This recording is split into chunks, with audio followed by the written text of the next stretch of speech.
let me also thank you for making the time to join us as we reflect on the first 100 days of my term of office as the MEC of the Gauteng Department of Human Settlements. Of course, to echo what the acting HOD has said, it's not just a milestone, but it's also an opportunity for us to strengthen our relationship with yourselves.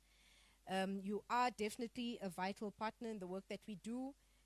You are helping us to be transparent, accountable, but also communicate and engage with our communities.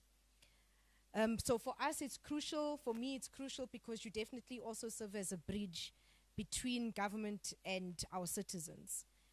Through your reporting, we may not like how or what you report on, but of course, you also have a bottom line to chase, but it does allow us to highlight the work that the department does, but also inform and raise questions that ordinary citizens often have, and they're not able to ask us directly. So it's a symbiotic relationship. It's essential for us to foster a culture of accountability, but also responsiveness within our government. I think your platforms definitely, if we use them better, they can definitely share our successes, our challenges, but also our future aspirations.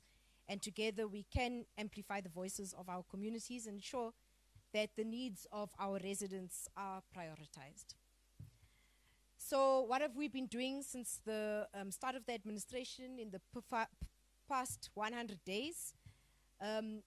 Essentially just really getting to understand what are the big problems, and I'm sure you want to know what are we doing on Montrose. I'll touch on it a bit.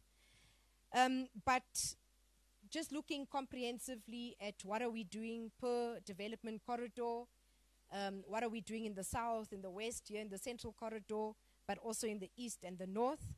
And of course, those have been also buttressed by a lot of significant activities that have taken place over the past 100 days. One which we had participated in today, which was the handing over of title deeds. But today I also had an opportunity to hand over certificates to beneficiaries who form part of our Rapid Land Release Program. So the Rapid Land Release Program is a program unique to Gauteng. It's not practiced anywhere else. And it's really where we're giving an opportunity to the missing middle to build for themselves, but we sort of meet you halfway by giving you stands that are serviced. So we've been able to hand over just over 4,000 title deeds over the past 100 days. And for me, it's not just a statistic, but it represents how we change people's lives. And also a very big question, which is the security of tenure. The restoration of dignity to citizens, but also just being able to ensure that through this process, they are secure of an asset, not only for themselves, but for their children and even generations later on. So these events, I think 2 weeks ago when we were handing over a large amount of title deeds, about 1,900 title deeds on one day, I was asked on social media, so this must be a PR exercise, why do you speak about it, etc., etc. But the reality is that we hand over title deeds every week, and we're going to resuscitate just communicating about the handing over of title deeds. My predecessor introduced and launched Title Deed Friday, and going forward, we're just going to resuscitate that campaign just so that you are informed of even the 10 title deeds that we hand over in a small community that may be insignificant to many of us, but play a very significant role in the lives of people, those that they touch and those that they change. So I've had interactions with all municipalities, some not nice, some nicer than others, because a lot of what we do depends also on municipalities. For you to be able to build anything, even if it's you building your own home, you need to work with the municipality to approve it. Government is no different. So we have to work with municipalities, and our ability to spend or our ability to implement the work that we do does largely depend on the capacity in municipalities. And of course, the capacity of municipalities has come into under the spotlight and into question over the extended period. Of course, stability is one area that is a big challenge for us in municipalities. But just the internal, whether it's technical capacity or administrative capacity for municipalities to do what they're supposed to do. I often say that these days there's very little difference between a metro municipality and a local municipality. Municipalities are extremely constrained budget-wise, funding models, over-regulation, etc. I mean, the list is endless, especially if you listen to what municipalities and leadership of municipalities say. But the fact is that we have to work with them, and if it means that we also hold their hands through processes that ordinarily they're supposed to lead, we are prepared to do that.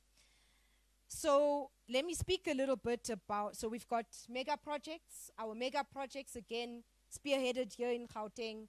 It's multi-typology housing developments, really anchored by private sector developers, landowners who come to the department, of course, through a process, and indicates that they're willing to partner with the department to develop those into mega projects for housing opportunities. So we subsidize the RDPs or the walk-ups, and subsidize other aspects of the building, of the development of mega projects. But the private sector, the private partners have a role and responsibility to play as well. They must assist us and develop either social or economic communities in these mega projects. We do have a long way to go in trying to work out what is the best way to do that, because there's line function departments that have a responsibility to play as well, Department of Health or Department of Education. But we also get from the private sector bonded homes. So you have a real mixed-use development, and those they build and sell to those who qualify.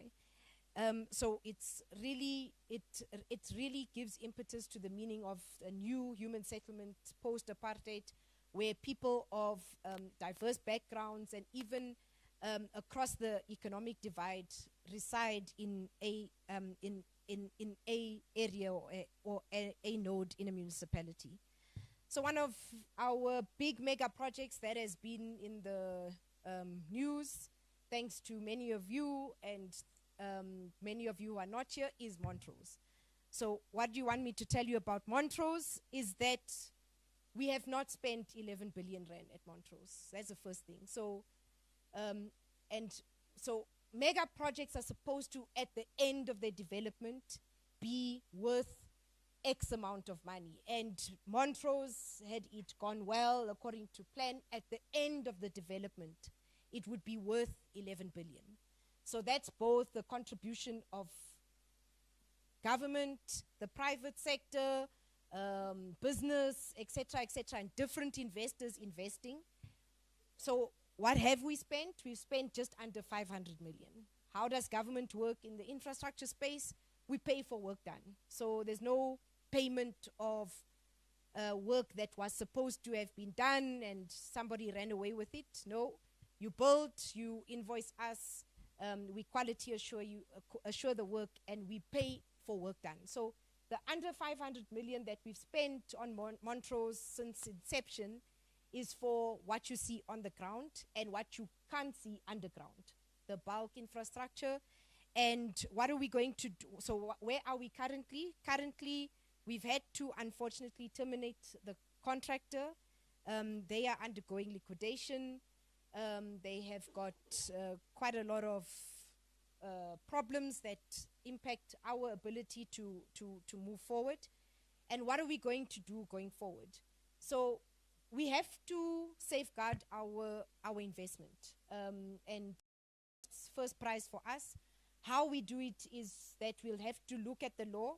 We'll have to work within the law and negotiate a way out of making sure that we safeguard the current investment and then continue, because that's it's meant to be one of our biggest developments between ourselves and the municipality out in the West Rand. They still want the mega project, and we do too. There has been a lot of work done There's been a lot of communication and interaction, so we do need to be able to salvage it. But please, if you can, just correct the narrative that 11 billion, somebody ran away with 11 billion. It's not true. I think in the year, we've never had 11 billion. So in a good year, we get about 4 billion rand over grants as well as equitable share. And some of it must go to employees, other things must go to all sorts of things that we're responsible for doing. So we spend about 3 billion over the different types of grants in a financial year. So there's never been 11 billion just to be able to spend on one mega project. But in the 100 days, we were also able to table the 24-25 budget. We also there again confirmed that just over 3 billion is what we've been allocated. We're looking to increase it, but we depend largely on what the national fiscus looks like. So again, there's a lot of noise about the fact that we'll never reach we'll never reach what we're supposed to reach in terms of the backlog on housing. Never is a long time, I'd like to say. But the fact is that we build according to what we have and what we've been allocated. We know upfront from national human settlements what we have to build over the next 5 years. Each province knows what they have to build. And should the economy do well, should the fiscus improve, it will definitely see an improvement in the spending in the social area. We've improved our audit outcome. So again, my predecessor, when he arrived 5 years ago, the department had a disclaimer, and I think it had a disclaimer for about 2 or 3 financial years. And we've been able to move from a disclaimer to an unqualified audit. And that means that the team working on that has been extremely dedicated, hard at work to be able to reach those improvements. We still have a lot to do to continue to improve, and we will, working with the team, and I believe that they are dedicated. There's been a lot of, investigations. There's been a lot of just cleaning up of the environment, which has to continue, and definitely working with the staff who are dedicated to really deliver and do things properly. We are on a trajectory to improve our audit outcomes even further, and hopefully before the end of the next 5 years get a clean audit. A big sore point for me, I arrived in the department, I think 2 weeks later, I was on a poster apparently selling houses. So it's a big issue, a lot of fraud, a lot of corruption, and we working with the law enforcement agencies. It is a slow process, and I think the biggest challenge is those who have been affected by fraud and corruption in the space are very reluctant to come forward to say, yes, I paid somebody 20,000 rand to get a house, and these are the details, and now the person is gone, they no longer answer my calls, etc. So it's a battle we have to be able to fight together. A lot of scams, a lot of, and we all get affected by it. Somebody claiming to be working in the MEC's office, or the MEC to be the MEC herself. And unfortunately, because of the vulnerability of citizens, they fall prey to it. Because people are desperate, they're looking for a quick way to resolve their issues. But like I said, I think if we strengthen working on that together, we'll be able to at least see some type of movement in terms of law enforcement, investigation, progress, just to clamp down and come hard on corruption, on scams, on fraudulent activity, all in the name of either selling houses or selling your position on the list, bump you up 50, 500. You are now no longer 1,500, you can be number 1 tomorrow. But I think that, like I said, it needs all of us to be able to consistently educate and communicate what to look out for, because the truth is, even the most educated or the most exposed do fall prey to scams. There's a huge SARS scam currently, and it affects a lot of people who are generally unsuspecting, and there's a lot of those in our community.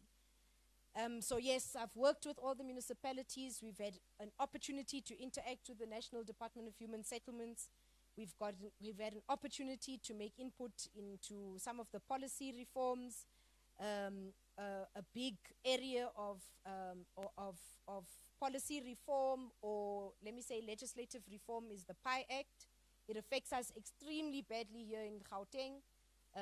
We have lots of land invasions. After 48 hours, we can't move people. What do we do? So we're looking forward to those reforms, of course, spearheaded by National, but we will definitely make a vast and great input because they affect us badly. And yes, we do have a big backlog, a huge backlog of houses, 1.3 million, growing every day because people apply for houses every day. But we endeavor to build what we are meant to build. And I've said to the team that while we definitely, in my life, I'm not going to build 1,300,000 houses, but if we've been given an allocation and funding to build 10 houses, let's build the 10 houses. Let's meet at least at the very minimum, the bare minimum, what we are supposed to do in a financial year consistently. And if everything goes well and like I said, the economy grows, the fiscus strengthens, we'll get more money, it will come into the social stream of government, and we'll be able to bump up the numbers. It's a huge task, but I think if we can just commit to building what we are supposed to build every year, because we've been given the money to do so, that for me would be would not be first prize, but would be close to it. Thank you very much.